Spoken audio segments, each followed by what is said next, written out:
بسم اللہ الرحمن الرحیم۔ دنیا میں کوئی ایسی جگہ نہیں ہے جو خانہ کعبہ کی طرح مقدس اور مرکزی حیثیت رکھتی ہو۔ یہ سعودی عرب میں وادی حجاز میں واقع ہے۔ روزانہ ہزاروں افراد 24 گھنٹے خانہ کعبہ کا طواف کرتے رہتے ہیں۔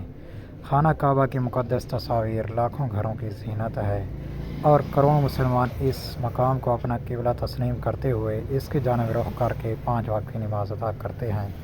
خانہ کعبہ کئی مرتبہ تعمیر ہو چکا ہے۔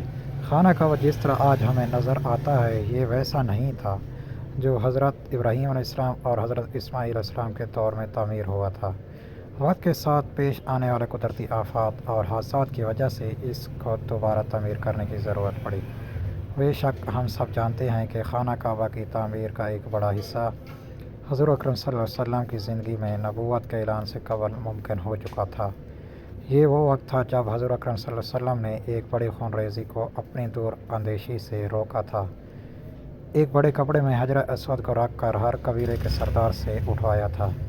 اس کے بعد آنے والے وقت میں کئی مرتبہ خانہ کعبہ کی تعمیر ہوتی رہی۔ آخر میں خانہ کعبہ کی تفصیل سے آرائش 1996 میں ہوئی تھی، جس کے نتیجے میں بہت سارے پتھروں کو ہٹا دیا گیا تھا اور بنیاد کو مضبوط کر کے نئی چھت ڈال دی گئی تھی۔ یہ اب تک کی آخری بڑی تعمیر ہے اور اب خانہ کعبہ کی عمارت کو پہلے سے کہیں زیادہ مضبوط تصور کیا جاتا ہے۔ دوبارہ تعمیر کیے جانے سے پہلے خانہ کعبہ کا ایک دروازہ اندر داخل ہونے کے لیے اور ایک باہر جانے کے لیے استعمال ہوتا تھا۔ ایک زمانہ تھا خانہ کعبہ میں ایک کھڑکی ہوا کرتی تھی۔ خانہ کعبہ کی جو شکل آج موجود ہے اس میں صرف دروازہ ہے، کھڑکی موجود نہیں ہے۔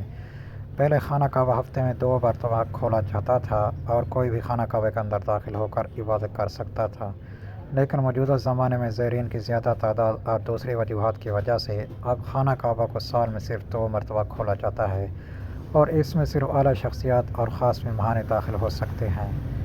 خانہ کعبہ کی ایک انتہائی دلچسپ بات یہ بھی ہے کہ خانہ کعبہ میں تیراکی کے ذریعے بھی طواف کیا جاتا تھا۔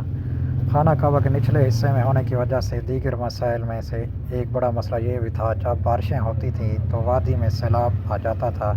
یہ مکہ جیسے شہر کے لیے کوئی انوکھی بات نہیں تھی، لیکن یہ دوسرے مسائل کی وجہ بن گئی۔ اس وقت یہاں سیلاب کی روک تھام کے لیے کوئی انتظام موجود نہ تھا۔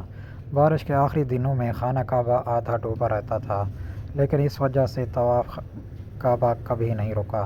مسلمانوں نے بارش کے درمیان تیراکی کے ذریعے خانہ کعبہ کے طواف کرنا شروع کر دیا۔ خانہ کعبہ کی تعداد 2 ہے۔ خانہ کعبہ کا بالکل اوپر جنت میں ایک اور خانہ کعبہ موجود ہے جس کا تذکرہ بیت المعمور کے نام سے کیا جاتا ہے۔ اس کا ذکر قرآن پاک میں بھی آیا ہے اور نبی اکرم صلی اللہ علیہ وسلم نے بھی اس بات کی نشاندہی فرمائی ہے۔ جزاک اللہ۔